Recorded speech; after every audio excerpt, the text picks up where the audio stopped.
తొలి పలుకు ఛానల్ కి స్వాగతం. నేను జ్యోతి. నేటి ముఖ్యాంశాలు చూద్దాం.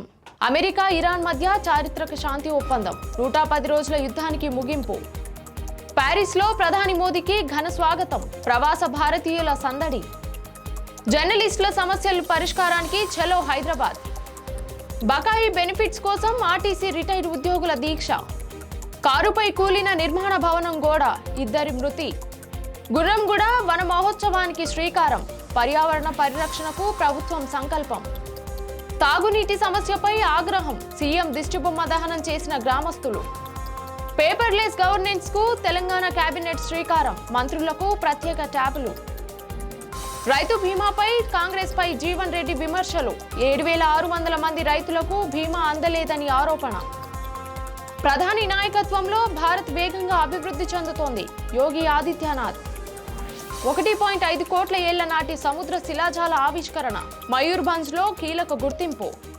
అమెరికా ఇరాన్ మధ్య చారిత్రాత్మక శాంతి ఒప్పందం కుదిరింది. ప్యారిస్ వేదికగా అమెరికా అధ్యక్షుడు డొనాల్డ్ ట్రంప్, ఇరాన్ అధ్యక్షుడు మసూద్ పెజెస్కియాన్ శాంతి ఒప్పందంపై సంతకాలు చేశారు. దీంతో 110 రోజులుగా కొనసాగుతున్న యుద్ధానికి తెరపడినట్లు ప్రకటించారు. ఈ ఒప్పందం ప్రకారం ఇరు దేశాలు సైనిక చర్యలను నిలిపివేయడంతో పాటు ఉద్రిక్తతలను తగ్గించే చర్యలు చేపట్టనున్నాయి. అలాగే ఇరాన్ తన యురేనియం నిల్వలను తగ్గించుకునేందుకు అంగీకరించినట్లు సమాచారం. ఈ ఒప్పందాన్ని అంతర్జాతీయ సమాజం స్వాగతిస్తుండగా మధ్యప్రాచ్యంలో శాంతి స్థిరత్వానికి ఇది కీలక ముందడుగుగా విశ్లేషకులు అభిప్రాయపడుతున్నారు. ఫ్రాన్స్ రాజధాని ప్యారిస్ లో ప్రధాని నరేంద్ర మోదీకి ప్రవాస భారతీయులు ఘన స్వాగతం పలికారు. ఇండియన్ డయాస్పోరా ఆధ్వర్యంలో నిర్వహించిన కార్యక్రమానికి పెద్ద సంఖ్యలో భారతీయులు హాజరై మోదీని ఆత్మీయంగా పలకరించారు. ప్రధాని షేక్ హ్యాండ్, ఆటోగ్రాఫ్లు, ఫోటోల కోసం అభిమానులు ఆసక్తి చూపగా మోదీ ఓపికగా అందరితో ముచ్చటించారు. భారత్ ఫ్రాన్స్ సంబంధాలను మరింత బలోపేతం చేయడంలో ప్రవాస భారతీయులు చేస్తున్న కృషి పట్ల తాను గర్విస్తున్నానని ప్రధాని పేర్కొన్నారు.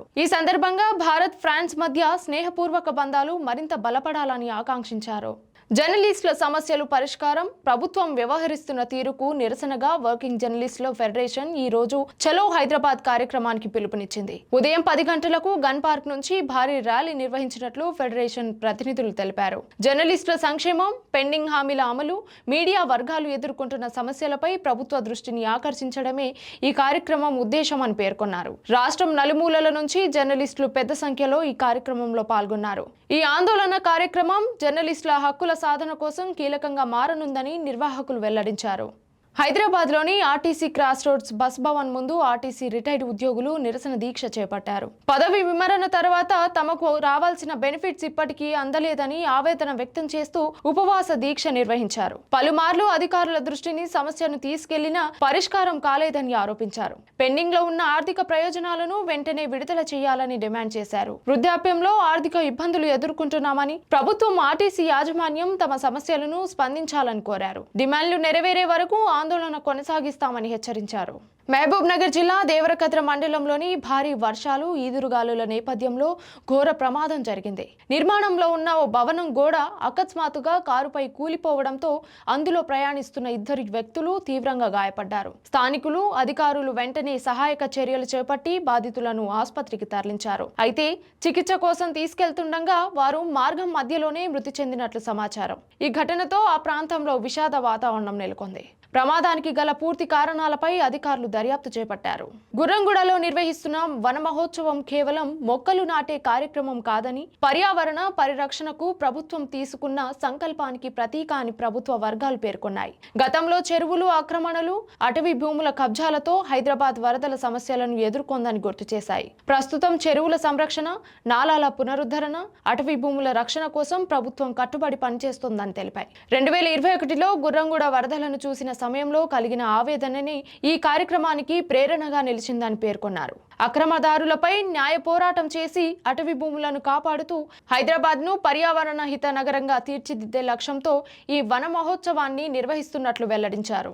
సిద్దిపేట జిల్లాలోని ఎల్లారెడ్డిపేట గ్రామంలో తాగునీటి సమస్యపై గ్రామస్తులు ఆందోళనకు దిగారు. గత కొంతకాలంగా గ్రామానికి తాగునీరు సక్రమంగా అందక తీవ్ర ఇబ్బందులు ఎదుర్కొంటున్నామని స్థానికులు ఆవేదన వ్యక్తం చేశారు. సమస్య పరిష్కారం కోసం పలుమార్లు అధికారులను ఆశ్రయించిన స్పందన లేకపోవడంతో గ్రామ పంచాయతీ కార్యాలయం ఎదుట ఖాళీ బిందెలతో నిరసన చేపట్టారు. అనంతరం తాగునీటి సమస్యను వెంటనే పరిష్కరించాలని డిమాండ్ చేస్తూ ముఖ్యమంత్రి రేవంత్ రెడ్డి దిష్టిబొమ్మను దహనం చేశారు. గ్రామంలో నెలకొన్న నీటి సమస్యపై అధికారులు వెంటనే స్పందించి చర్యలు తీసుకోవాలని నిరసనకారులు డిమాండ్ చేశారు. తెలంగాణ ప్రభుత్వం పేపర్లెస్ గవర్నెన్స్ దిశగా కీలక అడుగు వేసింది. రాష్ట్ర మంత్రివర్గ సమావేశాలను పూర్తిగా డిజిటల్ విధానంలో నిర్వహించాలని నిర్ణయించింది. ఈ నేపథ్యంలో ముఖ్యమంత్రి రేవంత్ రెడ్డి, ఉప ముఖ్యమంత్రి, మంత్రులకు ఐటీ శాఖ మంత్రి శ్రీధర్ బాబు ప్రత్యేక ట్యాబ్లను అందజేశారు.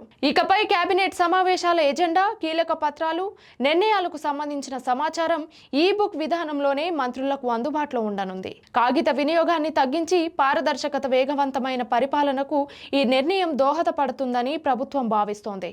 రైతు బీమా పథకంపై మాజీ మంత్రి జీవన్ రెడ్డి కాంగ్రెస్ ప్రభుత్వంపై తీవ్ర విమర్శలు చేశారు. రైతు బీమా పథకాన్ని నిర్వీర్యం చేసేందుకు ప్రభుత్వం కుట్ర చేస్తోందని ఆరోపించారు. ఇన్సూరెన్స్ ప్రీమియం సకాలంలో చెల్లించకపోవడంతో మరణించిన 7,600 మంది రైతుల కుటుంబాలకు బీమా నగదు అందలేదని పేర్కొన్నారు. గత బీఆర్ఎస్ ప్రభుత్వం ప్రవేశపెట్టిన సంక్షేమ పథకాలను కనుమరుగు చేయాలని ప్రయత్నిస్తే ప్రజలు కాంగ్రెస్ నాయకులకు తగిన గుణపాఠం చెబుతారని హెచ్చరించారు. రైతు బీమా వంటి పథకాలను కొనసాగించి రైతు కుటుంబాలకు అండగా నిలవాలని ఆయన ప్రభుత్వాన్ని డిమాండ్ చేశారు.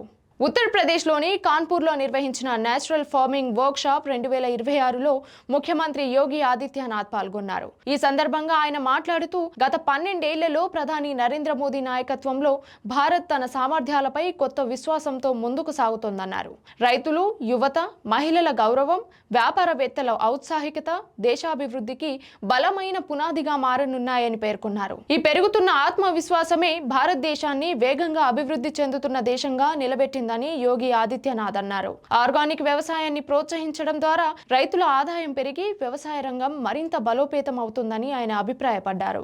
ఒడిశాలోని మయూర్భంజ్ జిల్లా బారిపాడ ఫాసిల్ బెడ్స్ లో అరుదైన సముద్ర శిలాజాలు వెలుగులోకి వచ్చాయి. డాక్టర్ దేవాబ్రతానంది, ఆయన విద్యార్థుల బృందం సొరచేప దంతాలు, వెన్నెముక భాగాలు, గవ్వల శిలాజాలను గుర్తించింది.